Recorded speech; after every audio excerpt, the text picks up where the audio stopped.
तो सबसे पहले हम लोग देखेंगे बडिंग इन ईस्ट। तो यहाँ पर देखिए एक ईस्ट सेल दिखाया गया है, ये यूनिसेलुलर है। यहाँ पे ब्लैक कलर से जो सर्कल मार्क किया हुआ है ये ईस्ट सेल का न्यूक्लियस है। अब इस यूनिसेलुलर ईस्ट सेल के एक एंड पर एक छोटी सी आउटग्रोथ या प्रोट्रूबरेंस निकलेगी। ये बड लाइक होगी, यानी छोटी सी आउटग्रोथ या बड की फॉर्म में दिखाई देगी।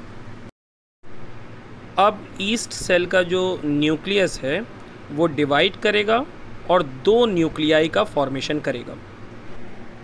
अब जो ये दो न्यूक्लियाई बनी हैं इसमें से एक न्यूक्लियाई आउटग्रोथ के अंदर चली जाएगी, उसके अंदर मूव कर जाएगी। अब जब न्यूक्लियस जो है वो आउटग्रोथ के अंदर एंटर कर जाएगी तो ये आउटग्रोथ साइज़ में बढ़ जाएगी, यानी साइज़ में ग्रो कर जाएगी। एक पर्टिकुलर साइज़ अटेन करने के बाद ये आउटग्रोथ पेरेंट सेल से डिटैच कर जाएगी और एक इंडिपेंडेंट या इंडिविजुअल ईस्ट सेल की तरह सर्वाइव करेगी।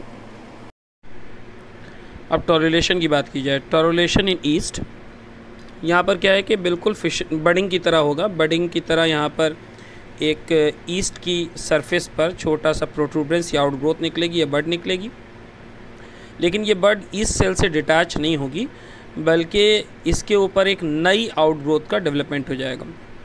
और इस तरह से जो नई निकली हुई बड है वो भी पिछली वाली बड से डिटैच ना होकर बल्कि अपने ऊपर एक नई बड बना लेगी। तो बर्ड्स का डिटैचमेंट नहीं होगा और लगातार बर्ड्स बनती जाएंगी। इस तरह से पेरेंट ईस्ट सेल से एक चेन ऑफ बर्ड्स जो है जुड़ी नज़र आएगी। ऐसी स्टेज में ये जो बडिंग स्टेज दिख रही है जिसमें बहुत सारी बर्ड्स एक साथ हैं, ये रिजेंबल करेगा एक जीनस टोरुला को, और इस स्टेज को हम कहेंगे टोरुला स्टेज, और अल्टीमेटली ये प्रोसेस कहलाएगा टोरुलेशन।